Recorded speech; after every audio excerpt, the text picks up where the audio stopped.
Hello. How are you passing on traditions to the next generation?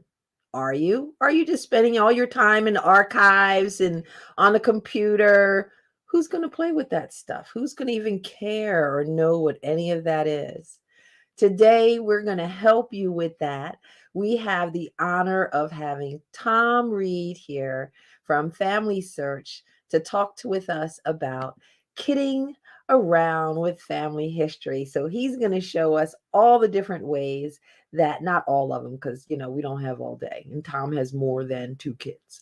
Um, After that, before that, we're going to talk about boomeranging ancestors. I'm not quite sure what that means, but they'll explain that.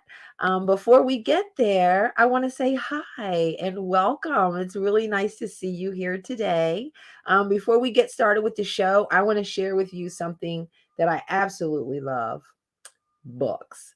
I just got a new book and I'm so excited about this book. Are any of you guys researching the Freedmen's Bureau? Anyone researching the Freedmen's Bureau? Freedmen's Bureau isn't just for Black people. I hope you guys know that. If you were living down the South, definitely check out the Freedmen's Bureau.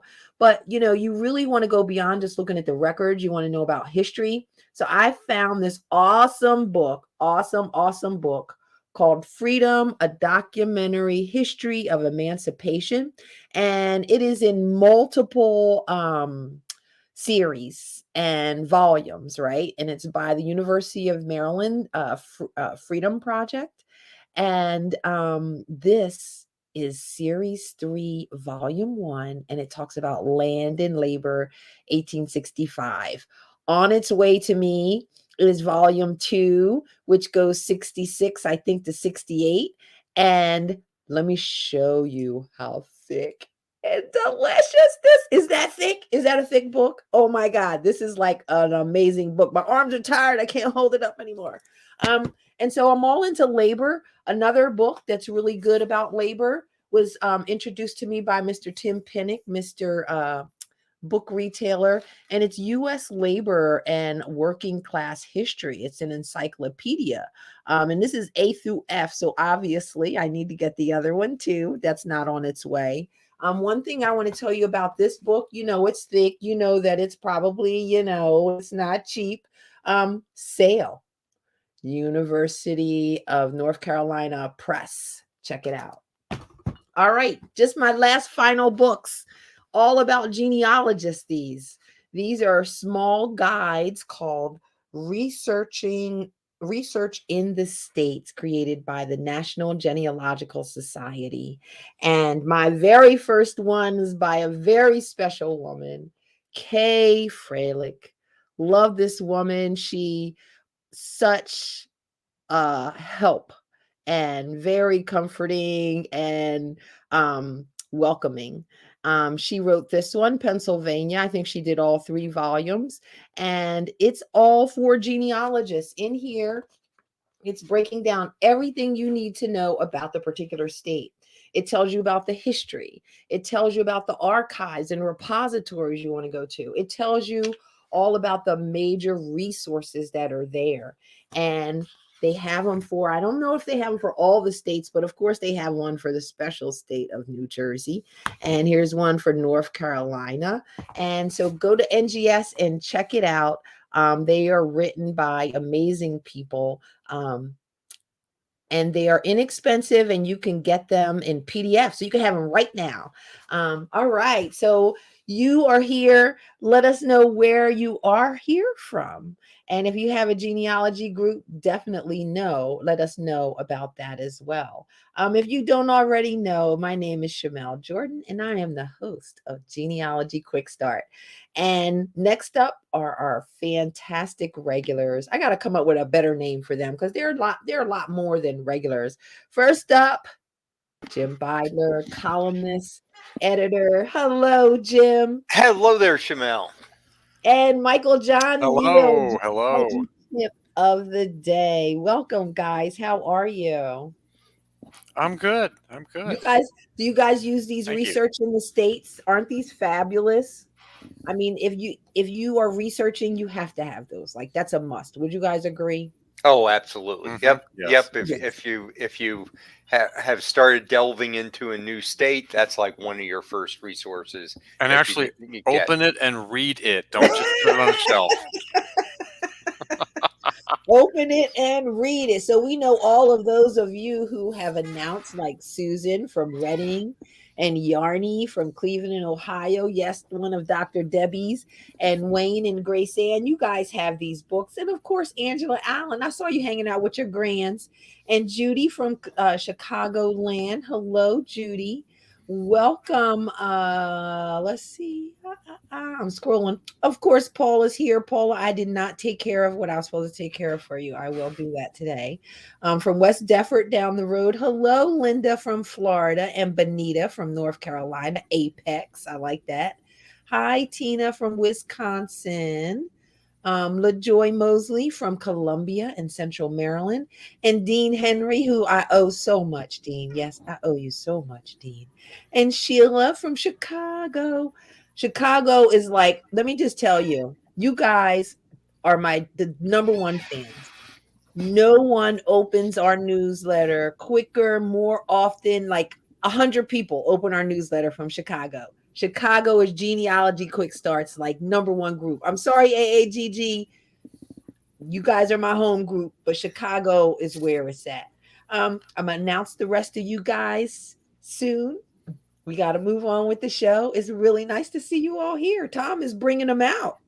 All right. So we got a quick start for you, and it is called Boomeranging Ancestors. You guys come up with the greatest titles. What does that even mean? Well, we're talking about Australian immigrants. Just kidding. Just kidding. Just kidding. I love the Aussies. They're my best buds. Well, this can happen anywhere, but it's people that emigrated and went back, maybe came back again, or those that came, emigrated for a while and said, I want to go home. Get out of here. And they returned and never came back. So we're going to look at those individuals today, basically. Or people who even within the U.S. Left their place of origin and returned for various reasons. Okay, so you're saying they don't just stay still; they move around. They don't stay still, and we kind of have the classic migration in the U.S. west, west, west. Well, maybe so or maybe not. Maybe so. Okay, like that, like that. Keep the options open. All right, so let's move on first to step one for boomeranging ancestors. Choose an ancestor with gaps. I have a gap. Do all ancestors have gaps? Some are pretty well documented, but I don't know that there's anyone that doesn't have at least a small gap to try to work on. But it's I was talking about in my teeth. Yeah. But it's the ones with very substantial ones that you may think, hey, there's something else going on here. Right. Whenever you see it, a 6-month time period, a lot could happen. But in general, when you see a 5 or a 10-year time span and you know nothing about that person, a lot of things could have gone on in other places that you don't know about. And so you always want to keep that in mind to fill in those gaps. Okay. So you want to find those biographical, I didn't put the word biographical in there, gaps. You said 5 or so years. Okay. All right. So moving on to step 2, which is, were there multiple pond crossings? So how would you even know that? Well, we're going to look at some examples in the presentation, but one way is to look at if you have a manifest, if it's recent enough, when it asks about previous immigrations, does it indicate that? When you look at the census record, the year of immigration, it can always be off. But if it's off by a year or two, okay. But if it's off 5 or 10 years before what you think or what the other documents indicate, then maybe they did come here once and went back. So just kind of look for things that are major inconsistencies, not minor ones, but major inconsistencies of when they arrived. Yep. It's kind of like when a woman has babies with big gaps. Like, you got to look and see what's going on. Don't just automatically accept it, right? Exactly. Yep. All right. So we are uh, checking whether or not there were multiple pond crossings based on those gaps. And then step 3 is to search U.S. records.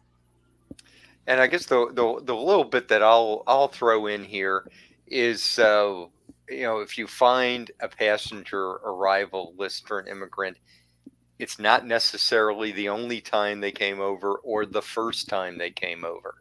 And this is even somewhat true in colonial times, not nearly as much, but I do have found over the years a few documented crossings, mostly where they went back to settle in a state. Because some of the German states in the 1700s had a wonderful, put that in quotes, system where you had to pay a tax on future inheritances. So if these immigrants, they as an immigration tax, and so if you've already paid the tax, what are you going to make sure happens? That you actually get the inheritance. Yeah. And in many cases, they would have to go back. They'd either have to use the primitive power of attorney system of the times, or go back physically to say, hey, I want my share. Okay. Okay. Did you guys have any records that you wanted me to share? I don't think so at this Not point. at this point. All right. Not at this point. Yeah. So that's step 3, search U.S. records. And now moving on to step 4, which is to expand manifest search to lifetime. One thing, especially 1820 and after, when there are more extant passenger manifests and they're more detailed in the United States, typically if we find them once, I've got him, I'm done, that's it. And true, most people did not go back and come back, but there are those opportunities, for additional pond crossings, if you will. You may find if they went back for a visit, especially after 1906, roughly, when the manifests get more detailed, then on that subsequent arrival, there may be a lot more information than when they came in 1880 or 1870. So you want to keep that in mind too. But don't assume they only came over once and that was it. The challenge is, if you've got a Heinrich Schmidt, is that one coming over 30 years later yours? You're going to have to do a lot of work to figure out if it is or not. To be honest with you. Yeah, we hear this great story about Liberia, for African Americans to go there, back to Africa and, start over a life. A lot of them came back. A lot of went, Right. but a lot of them came back. So it's really interesting to go ahead, even if you don't have that story, to check and see if they actually at one point left, because you might be looking for them within the continental USA and they might have tried it out for a decade or so. Right. And sometimes if those things didn't work out, there might have been a sense of embarrassment or whatever, and we just don't talk about that. And so those stories, you know what I mean? Those stories sometimes don't get passed down. Yep. Don't for get one into reason the or family another. record. Yeah. That's true. That's true. Do you guys have any of those stories that don't pass down and you found out later? We'll see one in the example. Yeah. Oh, okay. I'll mention it. Okay. Yeah. And I So don't have one personally, but when we get to the spread on pit hole, I'll tell that story. pit hole is amazing. Okay. And so step 5 is to then evaluate. Always want to go back and look over stuff. And even to go back to step 3 a little bit, your best to use the exhaustive search, to search for everything, because you never know what may be alluded to in a record. It might reference something that suggests there was another visit back home or wherever they came from. What would you like me to share? Well, let's start with pit hole, and this is one that's not dealing with immigrants, but the brief time period in the 1860s when northwestern Pennsylvania was the Saudi Arabia of the world. Edmund Drake and his oil well in Titusville, and it created a huge boom in that area, including a thriving city of 10,000 people named Pithole. And it lasted just long enough to have a city directory published one year. All that's left there today are the cellars, basically, of the wood frame houses they had put up. It was cheaply built because it was the ultimate boom town. But when I heard about there being a city directory, and it's in between census years, I believe it's dated 1866. I'm like, hey, there were thousands of people who went to Pithole. Some happened to them afterwards. Probably a lot of them went back exactly where they started out at, and they might be at the same place the 1860 and 1870 censuses. But in between, they had a bit of an adventure because it had an opera house, loads of saloons. It was the Wild West in northwestern Pennsylvania. That is so cool. We need to do a movie about it. There was a book written on it, Pithole, the Vanished City, but I don't know that anybody fought to get the movie rights on it. I'm gonna look in the news. If there's any great newspaper articles, we're gonna just have to do that movie. You guys have another record you want me to share? Yeah, just pull up the next one on the PowerPoint, and we'll take a look at that. It's the manifest entry from 1914, I believe, is the next one. Yes. Yeah. This one, I cut the year off of it, but it's pretty sure it's 1914. But one of the questions that I asked, you can see it there in the middle, whether you've ever been in the U.S. before, if so, when and where. And this dude that is, I think he's headed to Boston at this point in time, but he indicates from 1907 to 1912, he was in Chicago. And for whatever reason, he went back. I think he was a Greek immigrant, went back to Greece, and then re-emigrated at this point in time. And of course, this one's recent enough. It says he's going to stay at his brother-in-law. I think if I'm reading the correct one there. So again, earlier manifests don't give this, but the more recent ones, you want to look at that because that's a dead-on clue right there. Nice. That he had really nice. that he had been here before. And you'll see that sprinkled. It's not unusual to see that. You'll see that sprinkled through those entries. Who's this happy guy? This happy guy is my third great-grandfather, George Trottvetter. His actual name was Johann, but every German in that area had the first name Johann. He emigrated with his wife in 1853. Their children were grown. He was born in 1798. They were here in the United States until 1869. And in 1869, if you pull up the next slide, I can only look at him for so long. This is a biography of his son, and the son indicates in his biography that the father returned to Germany in June of 1870 for a visit where he died. And he did die there, but when you get the church records for Bad Salzungen where he died, it indicated that he returned there to live as a retiree due to marital problems. His wife did not return. The grown children did not return. They all stayed in the United States. But he did go back. And this was the family story was he went for a visit. And it was a long-term visit, but he was not there on vacation when he died. He returned intentionally. Well, it may have seemed like a vacation to him since he didn't get along with his wife. It could have, and it might have seemed like, in her defense, it might have been a vacation for her too. We've got to keep this. Yes, exactly. She might have said, "Don't let the door hit you on the way back over there." You don't know. But he did settle up his affairs. All his land was sold before he died. They sold their property, and there was a stipulation in there that the son that got it was to pay each parent so much a year until they died.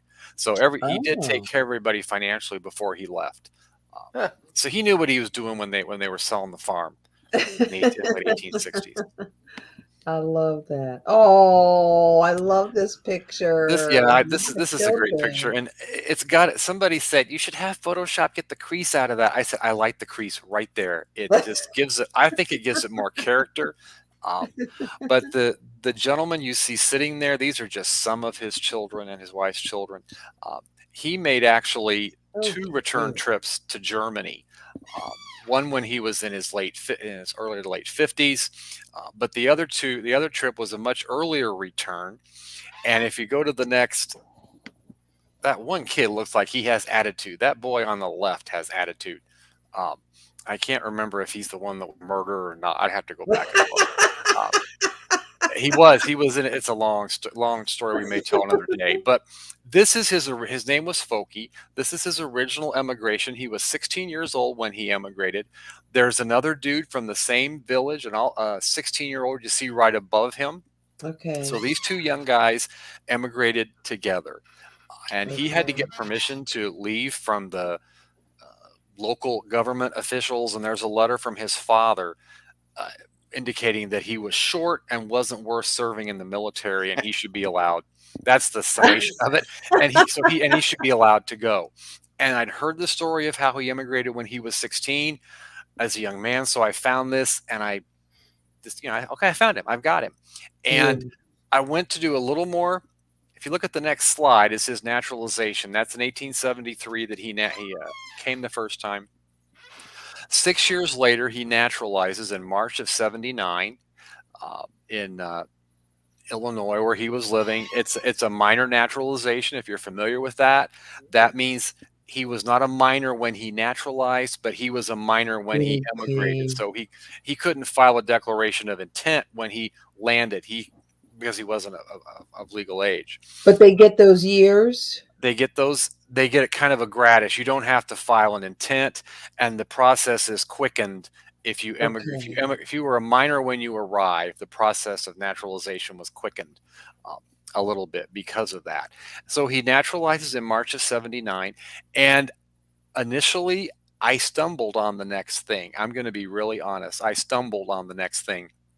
His name is not very common, and he has a couple nieces. He has a couple nephews that have the same name, and I was trying to find all of them when they came over, and I found this one. This one's in October of 1879. It's the right name. It's the age to be him. And then I looked over. I didn't underline this, but you see, it's got U.S. for he was a citizen of the United States, and I realized that's got to be my guy, because Mm-hmm. how many men with that name, that age, are Mm-hmm. citizens? So he wasn't over there very long, because he naturalized in March, and in Mm-hmm. October he's coming back over on another ship. I don't think this was to settle in a state, although Jim's comments about those were good comments. His parents weren't dead yet, but for Okay. some reason he went over again to visit as a relatively young man. He's 21, and he went over, and what I bet he did was he naturalized before he went back to visit, so he would not be subject to conscription in the Prussian army. That's kind of my speculation, because he did that That's a right good before one. So he was 21 years old when he naturalized, and he's 21, still 21. He hadn't had his birthday yet when he's coming back. But I thought this was a really neat. I did not know about this visit home. I knew about the one when he was in his 50s. This one, I'm going to be blunt, I just stumbled on it. I'm not going to lie. Sometimes that happens. Luck favors the Very good, Mike. It nice. does. It does. And that, the thing is, that's why we talk about an exhaustive search and searching everything as much as you can. But finding things, and sometimes it's tedious. You don't find your stuff, but there are times where you do find something, and these are some of those times. But no, I was really excited. If I'd never find somebody that made a return trip that young. Usually typically it's when they're older and they're a little bit better set. They go back to visit the home folks before everybody dies. That happens, but that was a neat story. I like searching it came up when I was looking up entertainers, like the Nicholas brothers from like back in the 40s and 50s, I think, and they were in excuse me, in the immigration records, traveling to South America, to all over the world to perform. And so that was pretty cool. That might create a gap where someone might leave for a while to be a performer. So no, I love that. Thank you so much for that. Let's go through the steps for um, boomeranging ancestors, not necessarily Australian ancestors. Step one, choose an ancestor with biographical gaps. Step two, were there multiple pond crossings? Step three, search US records. Step four, expand manifest search to their lifetime. And step five, evaluate. So I didn't get to say hi to everyone. That's why I'm getting this time to say hi. Where did I leave off? I think the last person I said hello to was Odine. I think then Sheila, and then Sakina Martin. Hello from Delaware, and Renee. Hello from Charlotte chapter, and Terry. Hi Terry from Columbus and Chicago Augs, and Wanda Looney from Birmingham, and Tina Lee. Thank you very much, Tina. Hi, Pat from Cleveland. Cleveland's going to win today. Angela Walton Raji from Baltimore County. How are you? Hello, hello. Let's see. I think I got everyone. Hello. Do you guys have any boomeranging ancestors? Hi, MK from Detroit. Nice to see you. All right, guys. Jim, I'm so interested in Pit Hole. I really am. I'm gonna have to fully read your article to see if there were any black people there. I am sure they were. Because like I say, it was a real boom. Went from nothing, and they did a lot of early experimental drilling and so forth, but short lived over a couple of years. So In an opera house and all of that. oh yeah, that I mean. It went up overnight, and then a lot of it burned down because all the stuff was wood. I visited there. I was lecturing in Crawford County, and this was nearby, and it has a little visitor center, and then you just kind of walk around and look at the cellar holes, which isn't much, but it the visitor center does have some nice information and exhibits in it. That's pretty cool. That's pretty cool. All right, guys. Thank you so much. We are going to bring on. I'll see you guys. The Thom. Okay. See you at the end. See you guys. All righty. Let me do my little business and we can move on to Thom. And I'm going to try to focus because I love genealogy and kids because they love that stuff. All right. Hello and welcome to our second half, to our second quick start. I am so blessed to have the opportunity to have this busy man with us today, Mr. Thom Reed. If you guys don't know Mr. Thom Reed, guess what? He's here today. So now you can know him. Hello, Thom. How are you? I'm blessed. This is great. Thank you so much for being here today. Yeah. And I want to ask you, we ask all of our special guests, we ask, what was to share your 1-minute genealogy story? How did you get started? And when did you know you were hooked? I got started with my grandmother, probably 1997. I had left the country for a few years. I come back and I realized being away from home, how much I valued family and wanted to know the family story. And so I wanted to interview my grandmother and just learn everything that she had. And I started collecting photos from the family. I even collected the family piano and have become the trusted person. When did I feel like I was home? Probably, honestly, it took several years after that, in being involved with the Freedmen's Bureau Project and seeing how genealogy impacted other people and how the connections they made them whole helped me kind of seek out things more for myself. And so, yeah, so it started in 97, but I think it really hit me hard in 2016.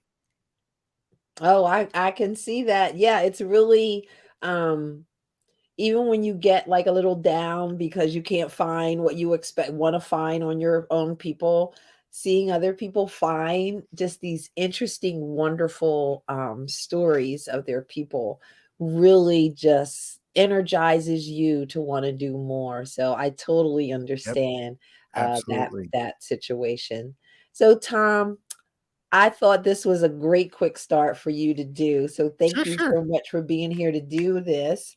And Tom, how many children do you have, Tom? We have 5 You have children. 5. I knew it was more Uh-huh. than 3, and I knew More than one of 3. them's name is Emma.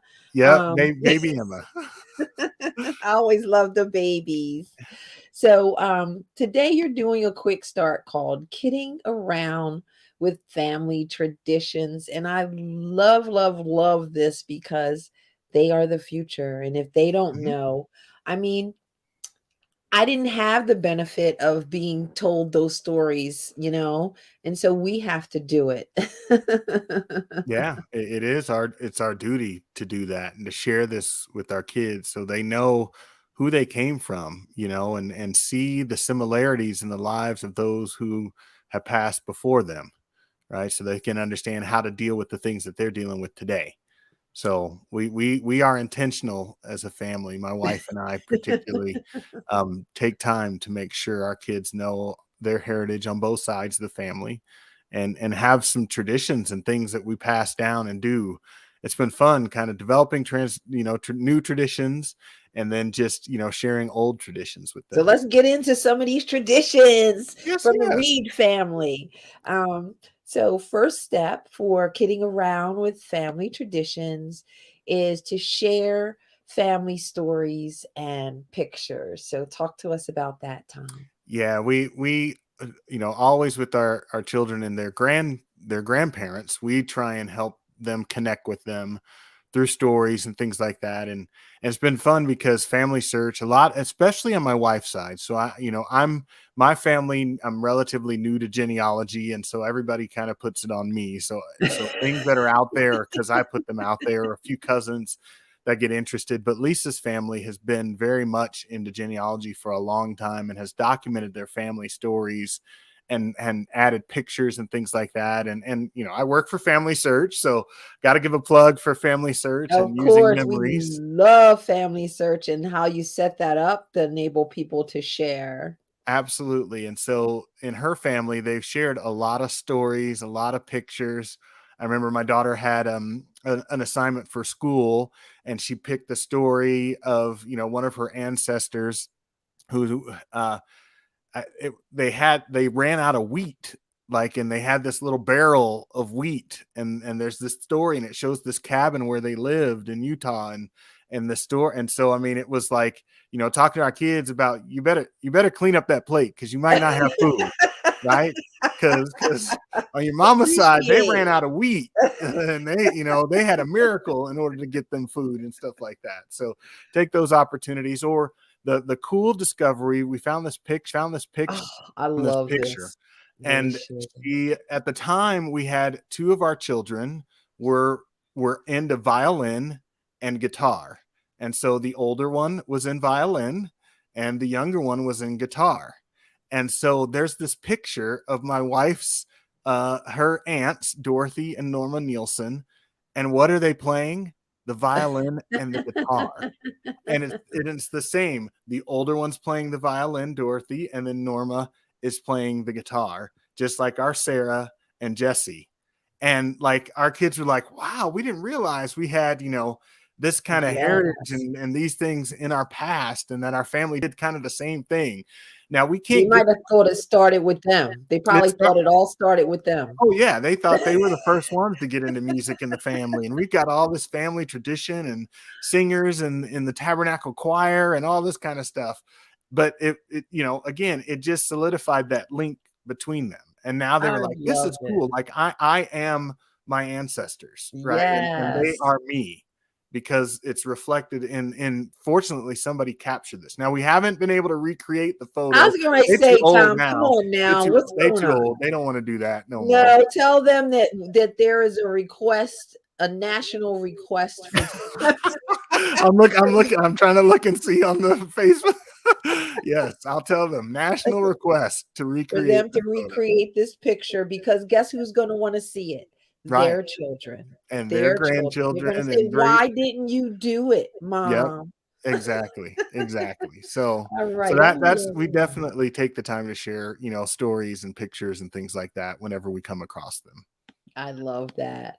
And so that's step one. Let's move on to step two, which is to connect to culinary heritage. I like that. High on the hog, maybe. Yes, yes, yes. Yeah, so when I married, so we are in an interracial marriage. So my wife is white, and I'm black.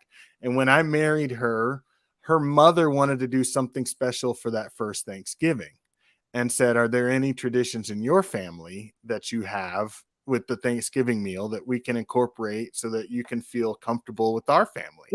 And I said, "Sweet potato pie. My grandmama reads sweet potato. We got to make that." And so my wife learned how to make sweet potato pie, Oh, and it was good. Like, it you're was a good. lucky man, It wasn't Tom. my grandmama's, but it was good, and it's still good, right? And so since she did that, I don't even know why. Just a few years ago, my daughter, my now she's 17, almost 18-year-old, the third one, said, she wanted to do something for Thanksgiving to contribute to the meal. And so I said, "Why don't you make the sweet potato Oh, pie this year?" Because it'd either been my wife or I back and forth mm. every year making sweet potato pie. Well, that comes from Theora Delphine Baines. Go Um, Theora. and this is her in front of our house in Gary, Indiana in 1963. And Are you that a Jackson? well, they lived near the same street as the Jacksons, but we are not connected or related to the Okay. Jacksons yet. At least we haven't found that connection yet. But yes, Gary, Indiana, and the Jacksons did definitely. But so That is I so taught cool. Jesse how to make this sweet potato pie. And we ended up telling this story actually, and Family Search posted it on their blog about traditions called Savor the Sweetness with the Oh, sweet potato pie. And they did a little video where, they kind of showed how to make the sweet potato pie and things like that. But that, like, when I sat down and I showed my daughter that, there was a connection and a bond for us, right? yeah. It was something that she wanted to learn how to connect with the family and do something that was a tradition. And then Mhm. I was able to teach her about my grandmother's sweet potato pie. And so now, she's getting ready to go off to college and all that kind of stuff. She knows ain't no pumpkin pie at her Thanksgiving celebration. They gonna do sweet potato pie wherever she is. So that is our connection with our culinary heritage. Oh, I love it. She has your daughters have her jaw. Yeah, I could I see see that. that. Hmm. Very much so. All Look right. like Reeds. At least Jesse really looks like the Reed family. Just like Culinary my sister. heritage is very, very important. I'm glad you did that, Tom. You guys Yeah. share your culinary heritage with your children. Share, please share. I try to get stuff out of my mom, and because of Michael, we had an episode on this. I started getting my mom to share her written down recipes so I can Hmm. have her recipes in her hand. Hmm. Michael and his daughter do that. So That's yes, great. culinary heritage is really important. Let's see. Hmm. Yes, everyone said they need to recreate the picture. You tell them I it's a see. national request. It's not just That's daddy right. and mommy. It's a national request. Okay. All right, let's move on to step 3, which is to visit where you grew up. This had to be really fun for you and boring for the kids. No.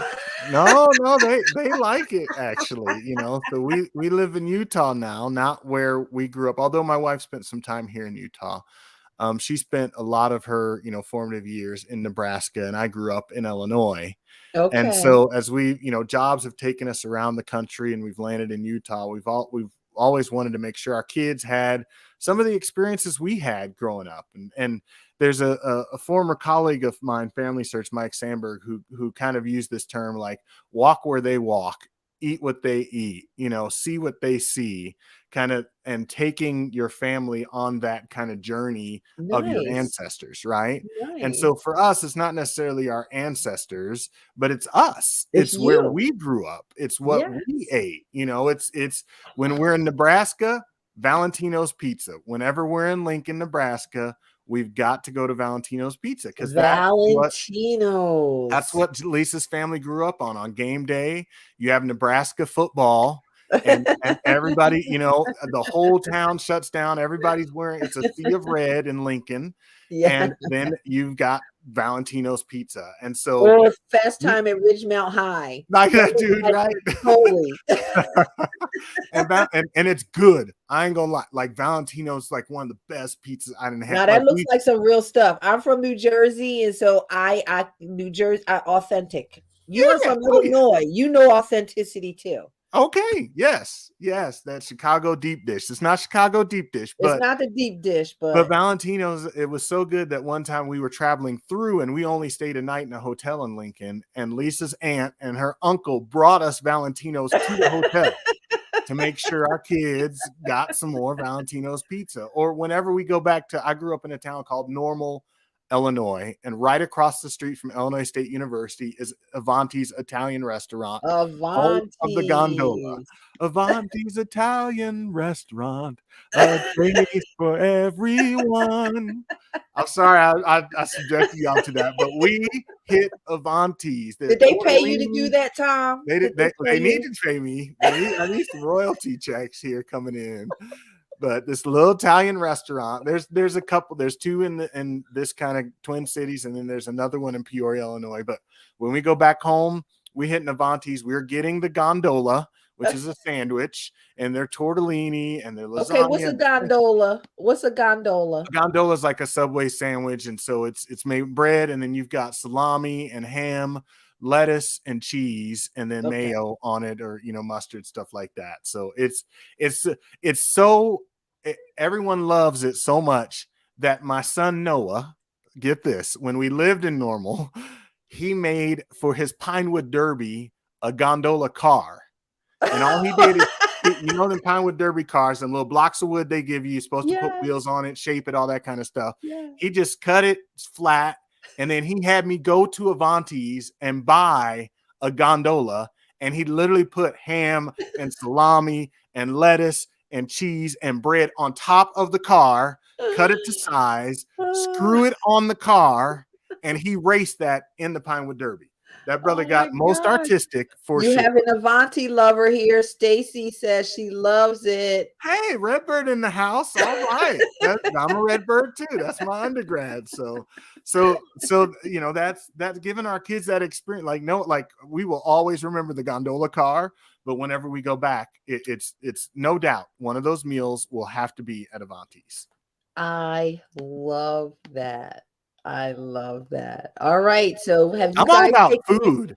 I must be hungry. All about food. Like sweet potato pie, gondolas, Valentino's pizza. I didn't realize that till I'm glad you noticed that, Thom. I was going to tell you. You caught me on a day I must have been hungry or something. I'm prepared for this show. It was breakfast time, I think. It was when we talked. It was. So.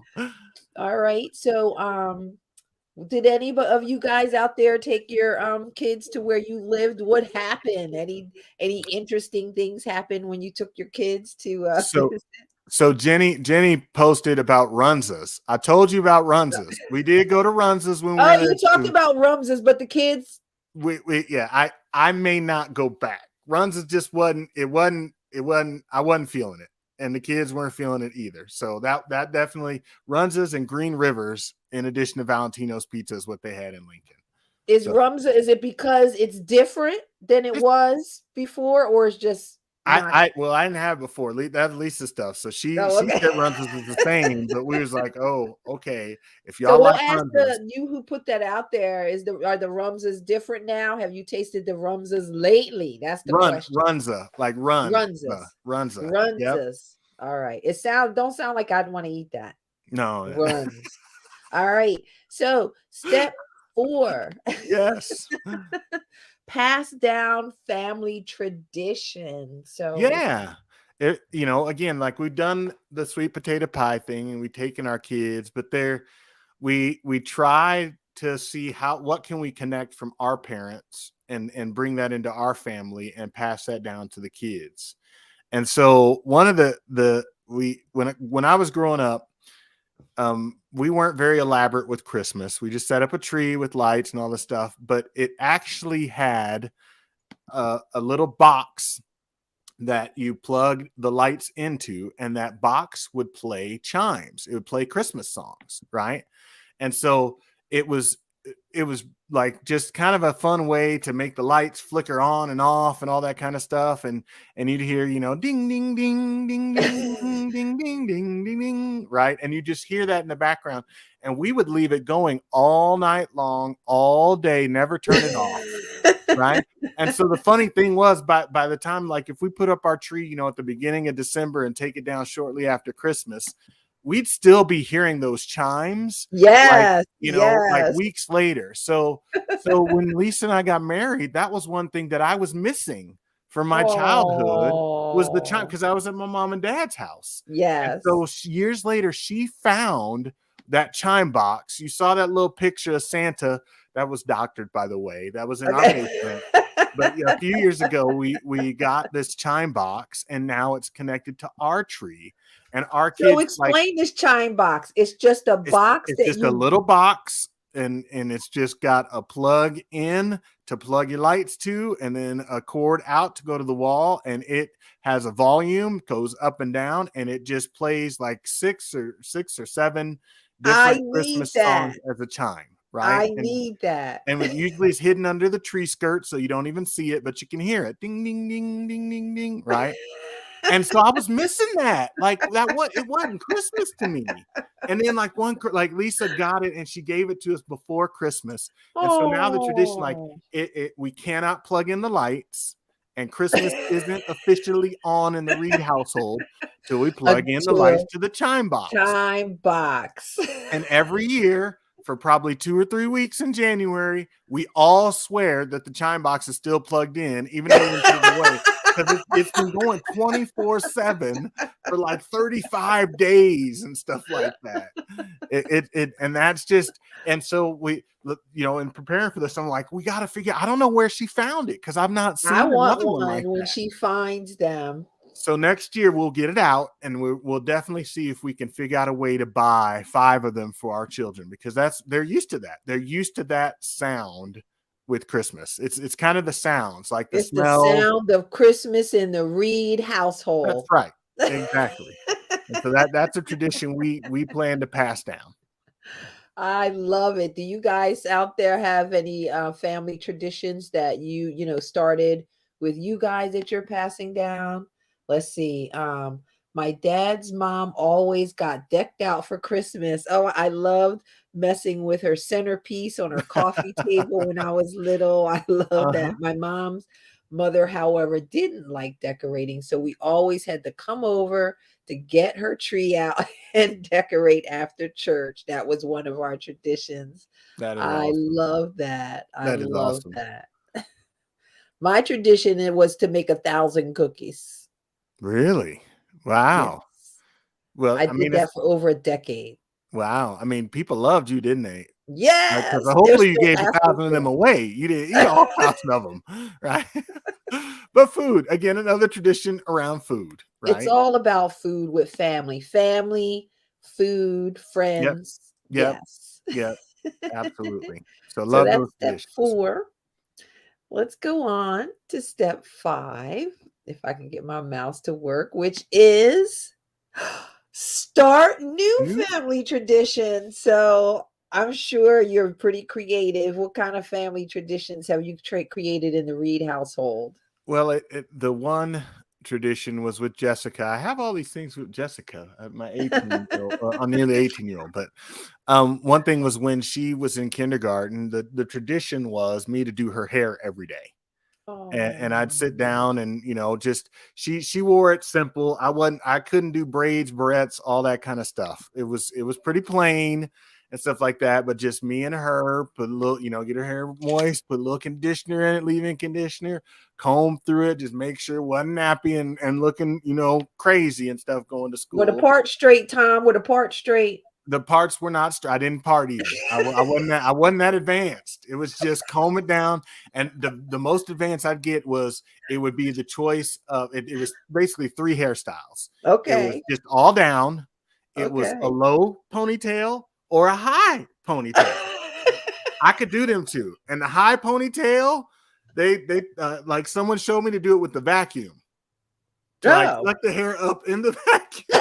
So it would hold it in place and hold it tight. And then I put my little, hair tie all around, all that stuff. Like, so That's the dad do. Did you say that only dads bring in power tools to do hair?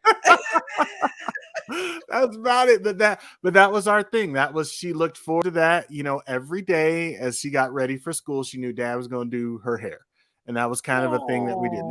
Now I do not do her hair anymore. And yes, I'm part is sure. straight and all that, like everything. And the other girls don't let me touch their hair. They wouldn't let me. Because they saw what you were doing with the vacuum. No. That wasn't happening. So, but what we have done is, it's been kind of funny. With that same girl, she used to struggle to get up for school. And so I come in her room and she'd get mad all the time. And I was like, okay, she's like, you're too loud. You're making too much noise. I'm like, but you're about to oversleep. So I need to kind of get you up. Right. And I don't know what started it, but I was like, okay, I won't talk when I come in your room, but we need some kind of a signal that I know you're awake and you're going to get up. And so we started a handshake. Okay. So she'd be laying in the bed. And we do like our little, I can't do it one-handed, but we do like a little handshake and then like the fingers. And then if I knew if she was like slow on the fingers at the end, then I knew she was falling back asleep. Right. If she did this fingers good, I'm like, okay, you good? And she's like, I'm good. And then I get up out of there. And so I've actually carried on that tradition with little Emma. So now little Emma and I have our little daily handshake. It's just our way to connect is to say, I see you. I love you. I hope you have a good day. Is we do this little handshake where it's hard to do. And she's at school, or else I'd show y'all how I know. Where's Emma? So it's like we clap hands, then we have like a little thumb war, and then, and then she raises her hand in victory. And then we do a little bump. So okay, wait, a little hip bump. Like a hip bump? A little hip bump. Okay. Little booty bump. We call it the booty bump, but it's a little hip bump. And so she stands on the best way to do it is if she stands on the bottom step of the stairs. Okay. When she comes down to get ready for school, and I'm like, stop. And she's like, okay. And then we do our little thing and boom, I'm like, all right, have a good day now, girl. So that's like our crazy family tradition, is these little handshakes and stuff. Like I told Emma, she gonna come out of when she gets married, she's gonna come out, and husband and wife, and the first thing I'm gonna see, I ain't gonna hug her. We gonna do our little handshake booty bump thing, and then I'll give her a hug. And everybody's like, what was that about? Like, like we like a football team or something like that, right? So that is our family tradition. I love it. Let's go through the steps with your traditions, kidding around with family traditions. Step 1, share family stories and pictures. Step 2, connect with culinary heritage. Step 3, visit where you grew up. Yes, take them to the food. Step 4, pass down family traditions. And step 5, start new family traditions. I love them all. Let's bring the guys back. Oh, I think I got rid of somebody. Oh, here we go. Hey, how are you? I was holding my breath to see if you'd gotten rid of me. So he was hoping because So we do have a question of the day, and let's see if I can remember. The question of the day is, name an unexpected place where you found a photo, a newspaper clipping, or any kind of family ephemera. Who wants to start? I'll start. So I got my dad's old briefcase and thought it was for work. He was cleaning up stuff, and I want to keep, I keep kind of family heirlooms and stuff like that. What I didn't realize is all in the briefcase were all like the important kind of family documents, including high school documents. So my parents' high school diplomas, my mom's grades from, different quarters back in the day. I even found her resume when she applied for a job at the bank. And on the resume, it had her height, her weight, like all kind of stuff on there. Back in the day, it was a little different. And so that was really cool to find all that history of my parents, even from high school. You know, they found their high school IDs in there that they had. I didn't even realize they had Oh IDs in my the 60s gosh. and Their stuff like that. pictures. Yeah, Yeah. pictures and stuff like that, all in my dad's briefcase of all places.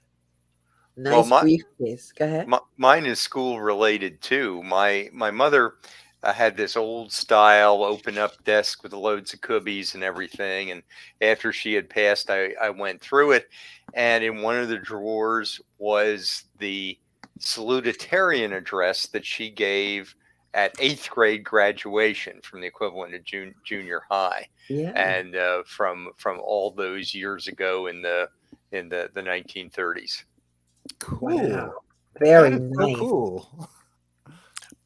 I don't have it. It's not a terribly unusual place, but my mother taught school for a long time, and she had it, well, after we cleaned the house, and things were disorganized. If you can imagine 250-plus-year-old men going through a house and cleaning it, things were disorganized. And there was a tote that it looked like it had thank you cards she'd gotten from kids. It was all stuff about her school career. And I'm going through it, and there, tucked in an envelope of something else, is a picture of her dad and her grandfather and her great grandfather, all on one. He was about 5, just tucked in with thank you notes from the 1970s and 80s. How it got in there, I have a suspicion one of us just found it and just shoved it in there when we were going through stuff. But and that makes the point. Go through every Yeah. Lost and found. Yep. You just never know. So the thing, I didn't actually find it. I had a cousin who found it. I had told my family that I was interested in researching the family bar called Tippin' Inn. It was one stop on the Chitlin circuit, Right. and had like Patti LaBelle was there, Fats Domino, BB King was there so much it was boring to find him in the newspapers. Oh. And the way that whole thing got kicked off, because you hear stories, and I wanted to find something that documented, that said that these people were actually there. And my cousin said, "Oh, I was cleaning out, mom's stuff, and look what I found." And it was the stack of those headshots that artists send. And one of them on the top was Stephen Fletcher, and it was an original signed one. And underneath of that were Scoop USA newspapers. And that was the party newspaper for this area. And that's where I found it. Opened up research like crazy. That's where I found the proof that Ike and Tina Turner and all of these people were there. So when you're doing something, let people know, because the universe will come and help you out. For sure. All right. So let's see. Jenny says she had a photo. She found let me see if I could see this better. It's not going to have a photo found in a shoebox with some of my grandmom's items she made. Wow. It was a photo of her 8th grade. Oh, graduation. 8th grade is a big graduation. Yes, it is. Back in the 1930s. Very nice, Jenny. Very nice. All right. So, Thom, thank you so much for coming. That was so much fun learning about how you keep things going with your family traditions. Jim and Michael, I felt boomeranged around a little bit. So thank you. I couldn't get it out. I was all boomeranged around. Thank you for joining us today. I hope you learned something. Oh, there we go. Arizona, research in the states. David Rencher, research in the states. Okay. Oh, Arizona. You messed it up. You had to my girl, LaBrenda Garrett Nelson. Yay, LaBrenda, Research in Alabama. And then I even got Maryland. They are right next to me. So I got all these state NGS research in the states. Real genealogists have research in the states. Have a great day. Take care. Bye. All right. Thanks. Bye-bye.